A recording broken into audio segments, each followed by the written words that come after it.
Hello everyone, আসসালামু আলাইকুম। কেমন আছেন আপনারা সবাই? আশা করছি সবাই ভালো আছেন, আমিও ভালো আছি। তো আজকে ফ্রাইডে, তাই জন্য আমরা একটু বাইরে যাচ্ছি। বাইরে বলতে আবার সেই বেলতলায় যাচ্ছি। পিচ্ছি থাকে আরিয়ান, আমাদের বাসায় অনেক কান্নাকাটি করতেছে, এই জন্য ওর সাথে দেখা করতে যাব।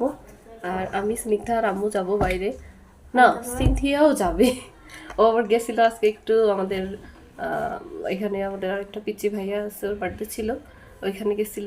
এখান থেকে মাত্র আসলো, এখন ও যাবে আমাদের সাথে। তো এখন ওইখানে যাবো, যে দেখাবো যে পিচ্চি কত কান্নাকাটি করতেছে আমাদের জন্য। তো আল্লাহ হাফিজ, দেখা হবে আবার একটু পরে যখন আমরা যাব সেই সময়। তো এরপরে রেডি হয়ে নিলাম, রেডি হয়ে চলে আসছি, রাস্তায় বের হয়েছি। তো এখান থেকে সিনথিয়া, আমি, আম্মু আমরা সবাই হাঁটতে হাঁটতে যাচ্ছিলাম। যাওয়ার পথে আবার ওর ভাইয়া মানে সোহান মাঠে খেলতেছিল, আজকে ফ্রাইডে। তো ও ক্রিকেট খেলে আর কি, ফ্রাইডেতে দোকান থেকে এসে ক্রিকেট খেলে দিন বাসায় যায়। তো ওকে চাবি দেওয়ার জন্য ওর কাছে গেছিলাম, যে ওকে চাবি দিছি, দিয়ে পরে গেলাম যাওয়ার জন্য। হাঁটতে হাঁটতেই গেছি, অবশ্য বেশি দূর না, 5 মিনিট 10 মিনিট হয়তো লাগে। তো আম্মুও ছিল, আম্মু আস্তে আস্তে হাঁটতেছিল। তো ওখান থেকে চলে যাচ্ছি নানুদের বাসায়। তো এখানে চলে আসছি নানুর বাসায়, এসে পরে শুনতেছি যে আরিয়ানকে ডাক দিলাম, কিন্তু সাড়া পাইলাম না। ওনাকে পাশে কাদের ঘরে যে হিসু করে লুকায় আসছে, প্যান্ট চেঞ্জ করবে না। তো ওকে আবার স্নিগ্ধা ধরে নিয়ে আসছিল। তো এখানে যে একটা বিড়ালের বাচ্চাকে দেখতে পেলাম, তো অনেক মিষ্টি বাচ্চাটা। বিড়াল দেখলে তো আমার মাথা নষ্ট, কোলে তো নিতে হবেই। তো ওকে কোলে নিয়ে খেলা করতেছি, তখন আরিয়ানকে নিয়ে আসছে। ও তো ক্যামেরা দেখে, আমাদের দেখে বেশ খুশি। দেখেন কীভাবে হাসতেছে ওর আপাকে পেয়ে। ঠিক আছে, কান্নাকাটি সব শেষ, এখন সবাইকে পেয়ে খুব খুশি। ও আসলে সারাদিন আমাদের বাসায় থাকে, তো এই জন্য সবাইকে অনেক মিস করে বাসায় গেলে। তো এখান থেকে ও কী করতেছে, আমার হাতে ফোন দেখে ফোনটা ওর নেওয়া লাগবো, যেই ফোন চালাক না কেন সেই ফোনটা ওর নেওয়া লাগবো। এইবার ঘরে যেয়ে আম্মুর কাছে নালিশ করতেছে, ফোন নিয়ে দিতে বলতেছে।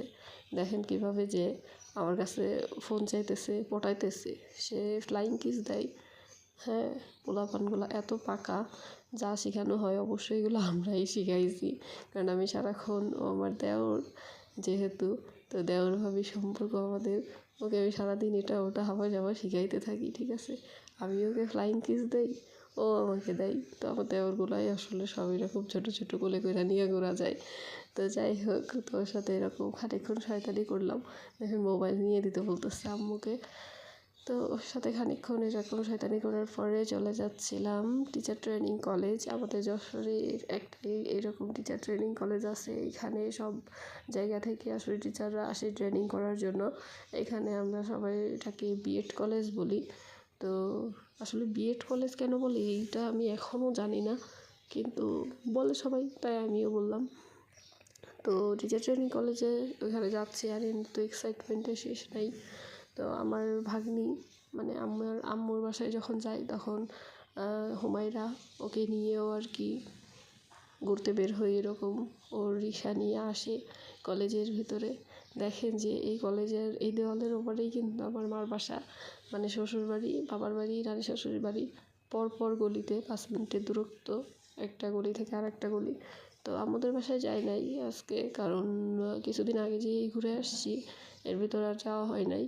আর কবে যাব বলতে পারতেছি না।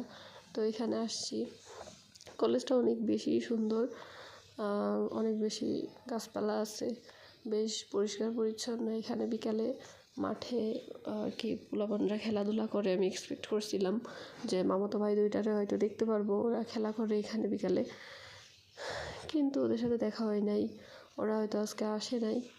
তো ওইখান থেকে আবার চলে আসছি বাসার দিকে আরিয়ানকে ঘোরায় নিয়ে।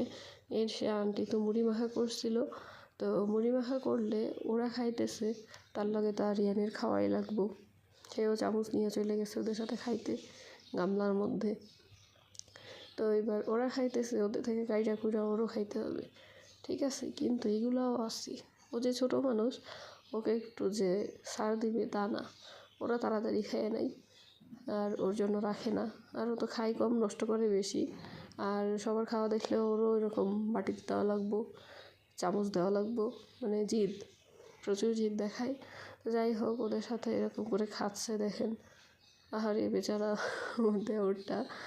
তো এভাবে খাওয়ার পরে রেডি হয়ে বাসার দিকে রওনা দিলাম। রাস্তায় আমি আর স্নিগ্ধা আবার ছায়ার সাথে খানিকক্ষণ একটু দুষ্টামি করলাম। এই দুইটা মানে আমরা দুইটা মিলে এইগুলো করতেই থাকি। দেন বাসায় চলে আসছি, এসে আর কি হিজাবটা আনপিন করতেছি। তো আমার ভিডিওগুলো যদি আপনাদের ভালো লেগে থাকে অবশ্যই লাইক অ্যান্ড সাবস্ক্রাইব করে দিবেন, দিয়ে আমার পাশে থাকবেন। আর আপনারা